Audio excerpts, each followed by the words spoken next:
Today we're diving into a story that's frankly pretty hard to wrap your head around. What pushes someone to commit two violent crimes in two different cities, all in less than 24 hours? We're going to break down the anatomy of this crime, looking at the timeline and the really chilling methodology allegedly used by a single suspect. So, here's how we're going to do it. We'll follow the timeline from that first incident in Alwar, all the way to the calculated attack in Delhi. Then, we'll see exactly how investigators managed to track their suspect, and finally, we'll try to unpack that really tough question. What was the motive behind it all? Okay, let's just get right into it. The most shocking part of this whole story? It's the speed. The entire sequence, from the first alleged crime to the final arrest, it all went down in just over 24 hours. So get this, it all kicks off on a Tuesday evening with an incident in Alwar, Rajasthan. By that same night, the suspect is already on the move, traveling 150 kilometers to Delhi. And then, the very next morning at 6:39 a.m., a second and this time fatal attack begins. I mean, this shows an incredibly rapid and what seems to be a very deliberate progression of events. You know, this whole crime spree starts in a place you'd really least expect it. A friend's wedding in Alwar. The suspect, a 19-year-old named Rahul Meena, was there as a guest. So here's what police say happened. Meena left the wedding, telling people he had some urgent work to do, only to allegedly come back later and assault his friend's wife. Right after this, his actions show this really disturbing focus on what he was going to do next. To get the cash for his trip, he quickly sells a mobile phone for 10,000 rupees. Then he books a cab to Delhi for 6,000, a fare, by the way, he reportedly never even paid. It just feels like every single action was calculated to get him to his next destination as fast as humanly possible. So once he's in Delhi, the attack becomes way more calculated, and this is where his methodology and his chilling use of insider knowledge really comes into play. So, this entire crime was apparently made possible because of very specific insider information. He knew the parents' morning schedule, their walk, their gym time, which meant he knew their 22-year-old daughter would be alone. He also knew there wouldn't be a security guard on duty at that exact time. And here's the real kicker.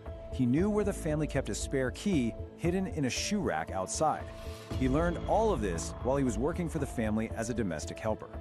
So, with that knowledge, the attack unfolds. He allegedly uses that hidden key to get inside without making a sound. The victim was then assaulted and strangled with a mobile phone charger cable. And then, in a detail that is just incredibly grim, he allegedly used the victim's own fingerprint to unlock a safe before he made his escape. He changed his clothes and just walked out. Every step just reveals a cold, methodical plan. And the speed, it's just astounding. The entire crime, from the moment he entered the house to the moment he left, took just 41 minutes. Unbelievable. And the robbery itself was substantial. 7 lakh rupees. That's 700,000 rupees.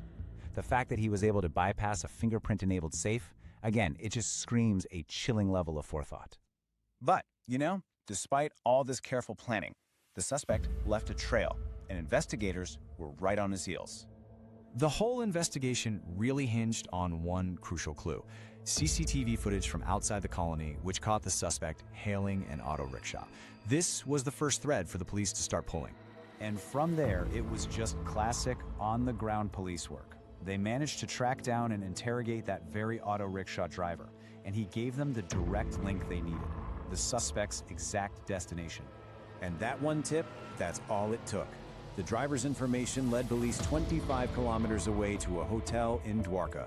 They raided the room and arrested Rahul Meena. It was a textbook example of how technology and good old-fashioned investigation can work together to end a manhunt, and fast. So, with the suspect in custody, the big question still hangs in the air. Why? What could possibly motivate two such horrifying incidents? Well, investigators are looking at two really different theories here. For the Delhi attack, they suspect the motive was revenge. See, Meena had recently been fired by the family over some alleged financial issues. But for the Alwar attack, the motive is way less clear. Police have attributed that one to what they're calling a criminal mindset, which suggests it wasn't an act of specific revenge, but something born from a more general disturbing impulse. So one theory is personal, and the other points to something much, much darker. This case, with its methodical use of insider knowledge, really serves as a stark reminder of the vulnerabilities that can exist in the places we feel safest. It forces us to confront a really difficult question, and it's the one we're going to leave you with. When trust is exploited so completely, how do we even begin to reevaluate what it means to be secure?